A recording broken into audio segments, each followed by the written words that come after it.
Muy buenas noches, profesor y compañeros todos. El grupo número 4 del curso de Mecánica de Fluidos y Termodinámica, integrado por Arlene, Ana y mi persona, estaremos hablando un poco acerca del ciclo de Otto ideal.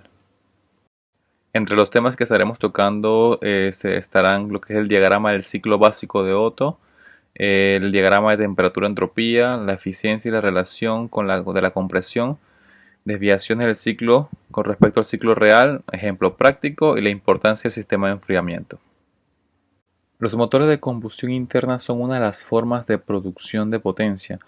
En esta presentación estaremos hablando un poco acerca del motor de gasolina de 4 tiempos, en el cual se aplica el ciclo de Otto, que lleva ese nombre debido al ingeniero alemán Nikolaus Otto, quien fue que creó el primer motor de gasolina de 4 tiempos.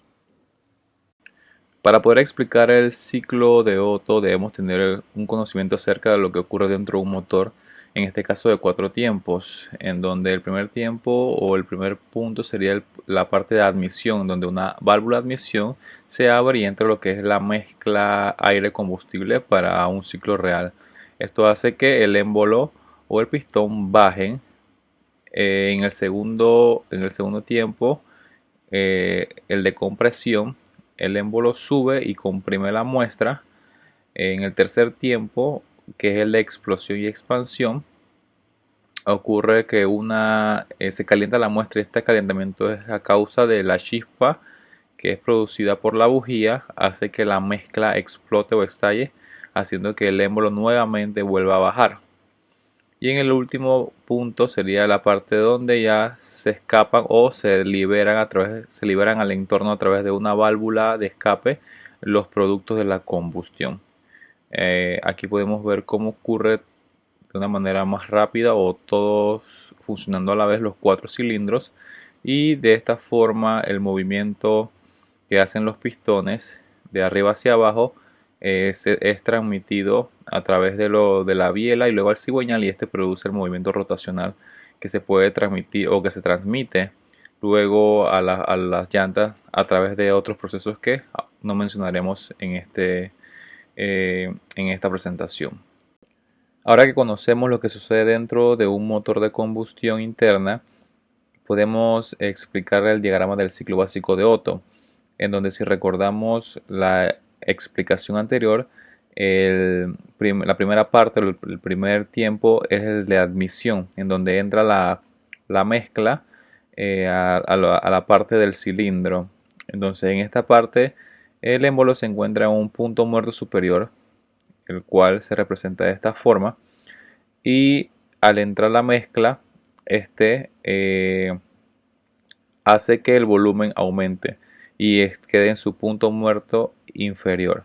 Entonces, esto denota, como se explica aquí en la gráfica de presión-volumen, el volumen aumenta de un volumen 2 a un volumen 1.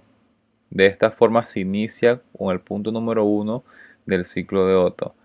Luego, en el segundo tiempo, de la fase 1 a la fase 2, está lo que es una compresión isoentrópica.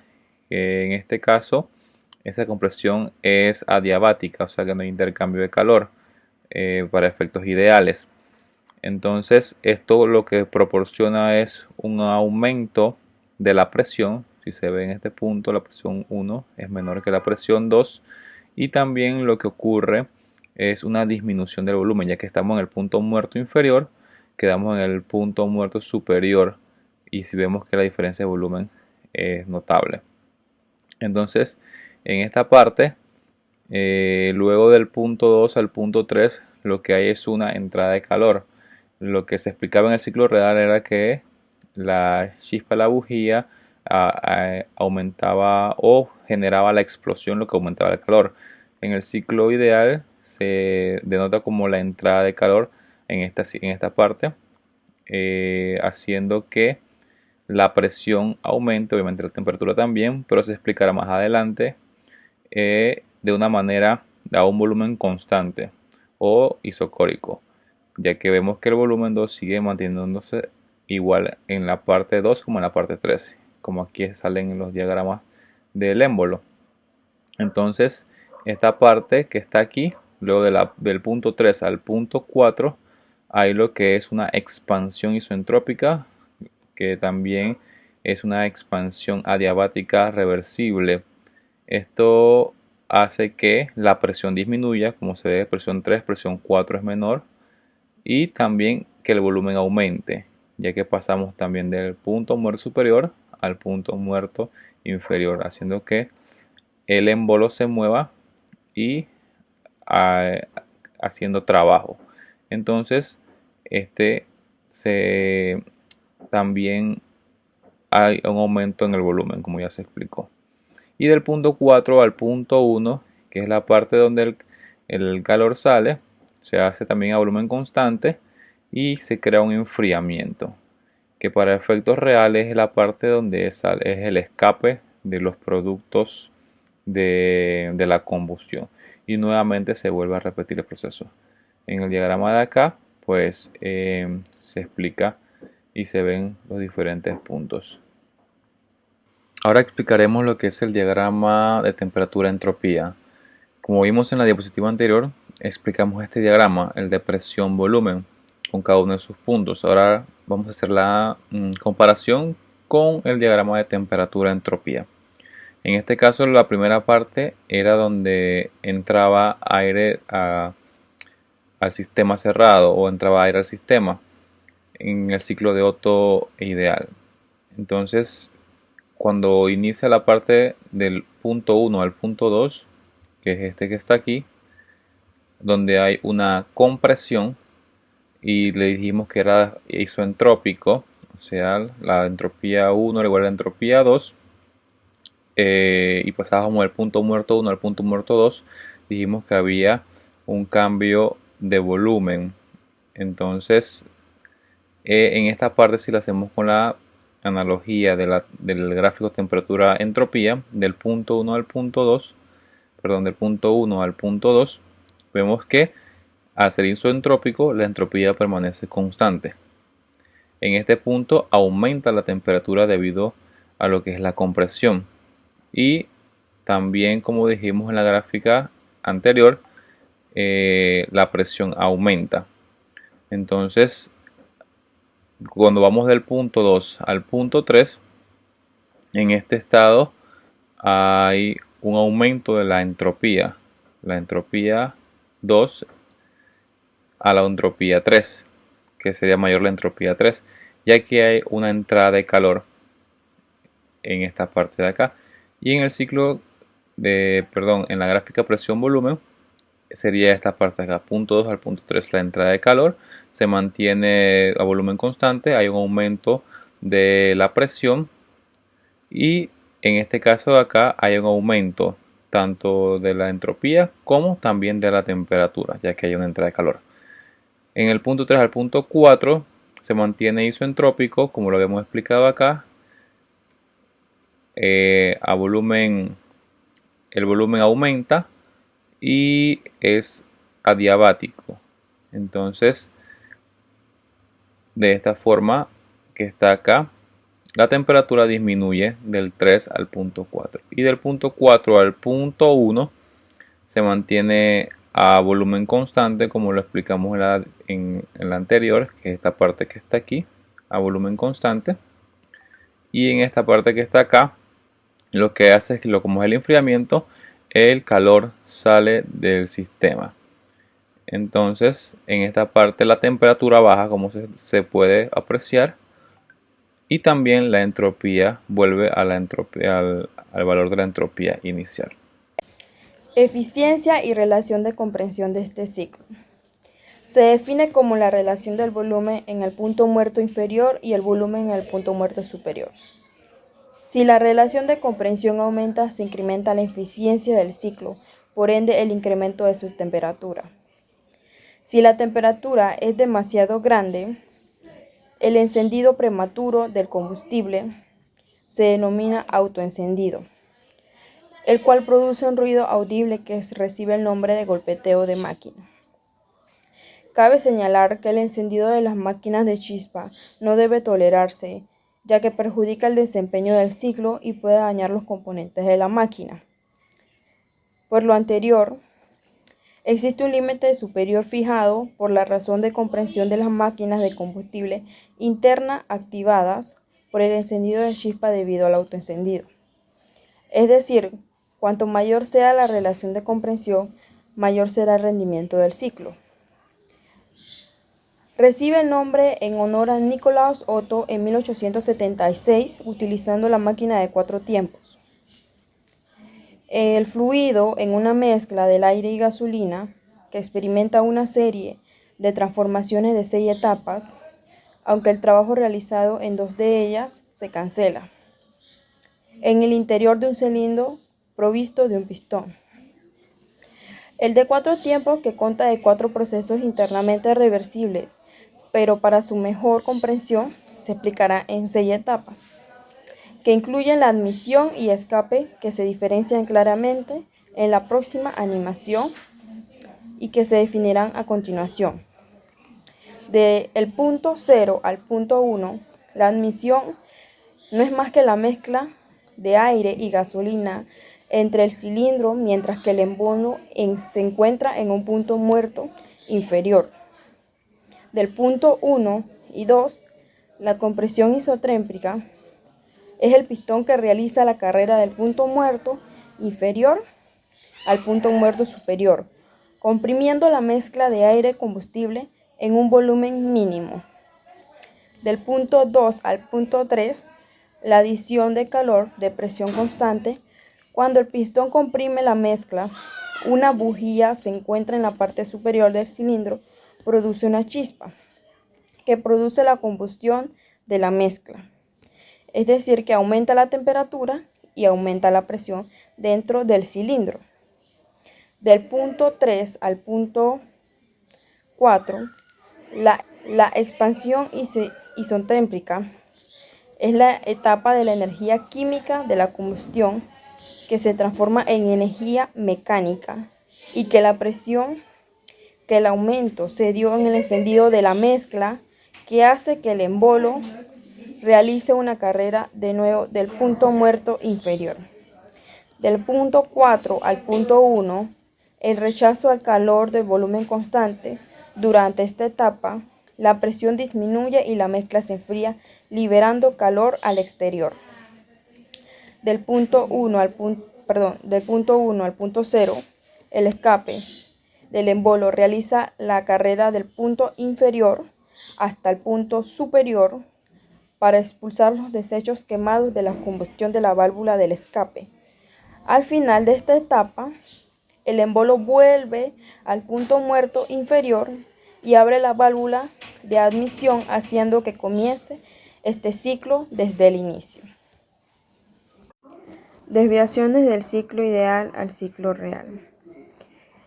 Un motor real existen irreversibilidades externas y internas.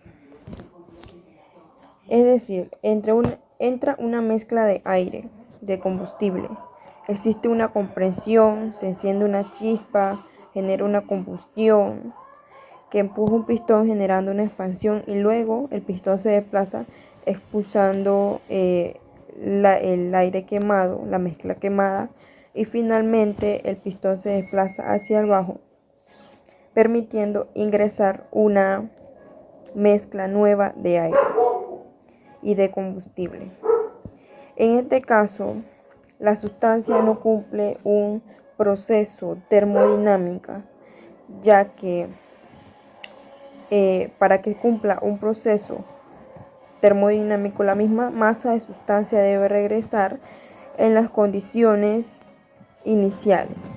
Lo que sí se cumple es un proceso mecánico.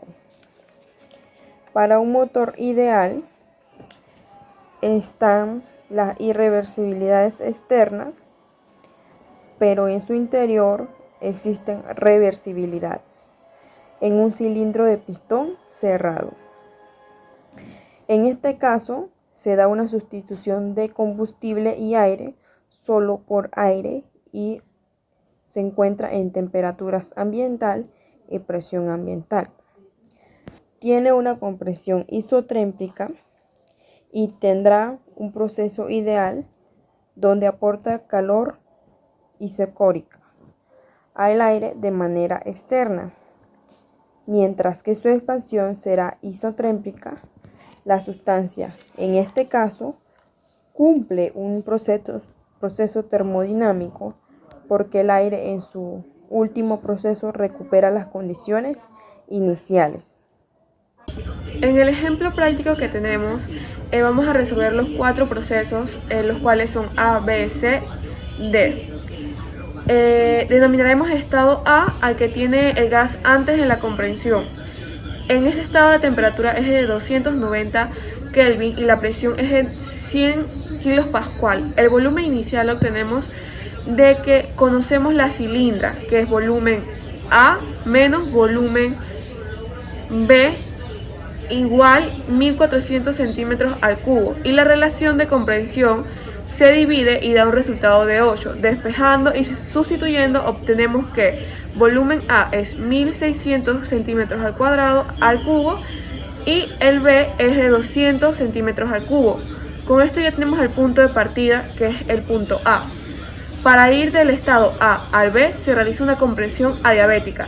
Como suponemos que es cuasi estática, podemos aplicar la ley de Poisson, lo que nos permite hallar la presión en B, lo que da un total de 1840 kPa. Conociendo la presión y el volumen, tenemos que la temperatura por la ley de los gases ideal. Utilizamos la fórmula, lo que nos da el segundo vértice de B.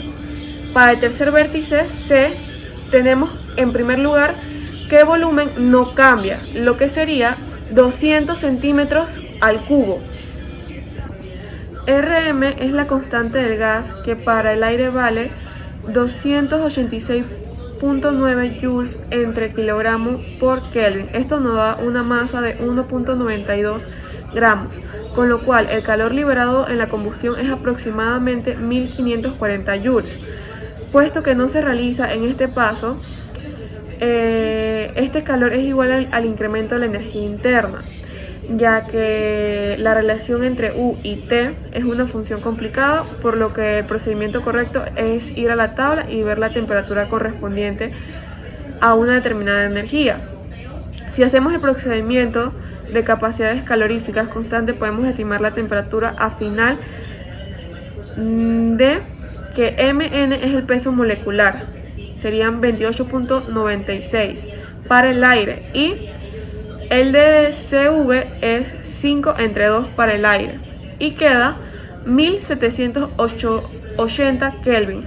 Mediante la ley de los gases ideales hallamos la presión, que serían 4920 kPa, lo que nos da la tabla C. En el estado D, el volumen vuelve a ser inicial, sería volumen D igual volumen C igual 1600 centímetros al cubo. Por ser adiabética la expansión, podemos emplear de nuevo la ley de Poisson, lo que da 267 kPa. La temperatura de este estado sería de 765 Kelvin, y completamos la tabla D. Podemos observar el diagrama del ciclo Otto de 4 tiempos, donde la temperatura y la presión máxima se alcanza en el estado C, siendo P igual 4.9 pascual y T igual 1780 Kelvin. En trabajo de calor ya está calculado, que sería 1540 joules, pero también se puede calcular en el incremento de la energía interna. En el proceso diabético no se intercambia calor, porque la única salida se produce en el escape de AA, en el cual no se realiza trabajos. Aplicamos el nuevo primer principio de la termodinámica, suponiendo de nuevo calores específicos constantes, lo que da 669 joules. El trabajo neto es igual a la diferencia entre el calor que entra y el que sale, siendo 868 joules. También se puede calcular de las siguientes fórmulas que están abajo.